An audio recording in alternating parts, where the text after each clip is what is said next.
Bienvenidos a la cartilla número 3. Este es el primer video. Por supuesto vamos a arrancar solucionando la pregunta número 1 y así consecutivamente. La primera pregunta está relacionada con los fluidos, con la presión de los fluidos. Hay un texto dentro de la cartilla que deben leer y luego viene la pregunta. Dice así: un objeto en reposo, sumergido en reposo, ¿siente la presión igual en todas direcciones? Entonces recapitulemos exactamente cómo funciona esto de las presiones.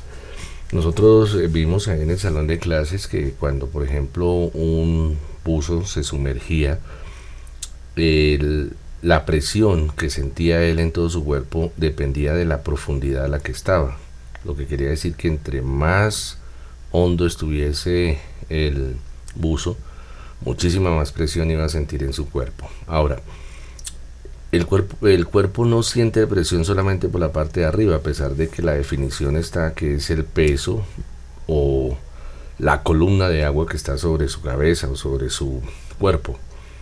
Aún así, la presión se siente igual en todas las partes del cuerpo y siempre se siente en forma perpendicular, es decir, la presión va en forma perpendicular al cuerpo. Así que si tenemos un objeto esférico, por ejemplo, pues va a aparecer un erizo, es decir, como la presión va a entrar perpendicular a la línea tangencial que está,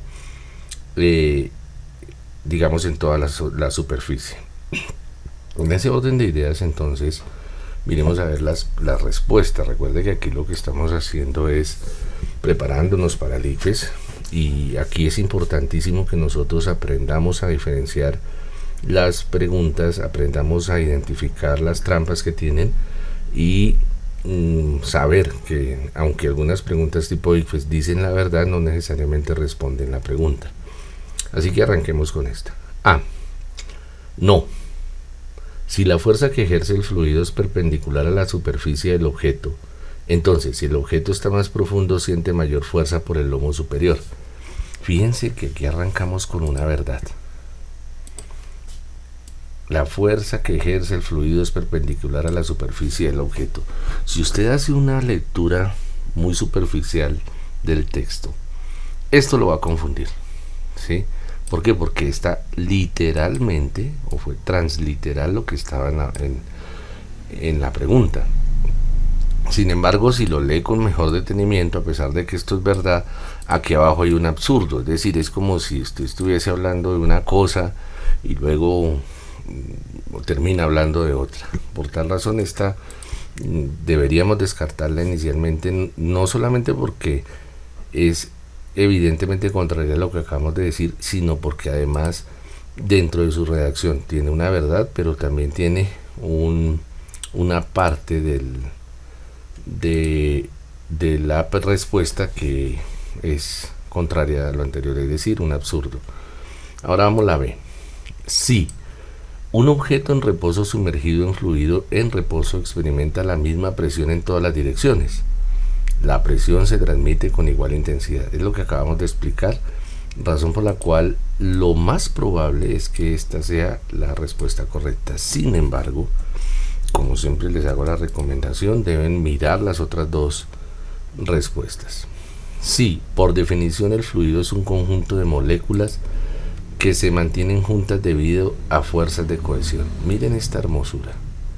Efectivamente, esto que acabamos de ver acá, que acabamos de leer acá, es la definición de un fluido, ¿sí?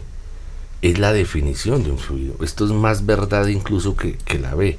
Sin embargo, esto no nos está respondiendo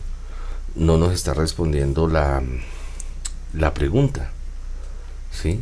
Entonces, a pesar de que dice muchas verdades, de que tiene una definición de verdad bien, no nos está respondiendo la pregunta. Y luego, por último, no, cuando un objeto está sumergido, finalmente rompe el equilibrio de fuerzas y flota hasta llegar a la superficie. Ojo con esta tentación.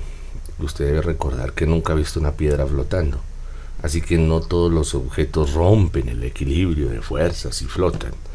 Razón por la cual entonces en este caso particular la pregunta que era, ¿siente la presión igual en todas las direcciones? Sí, un objeto en reposo sumergido en un fluido en reposo experimenta la misma presión en todas las direcciones. La presión se transmite con igual intensidad.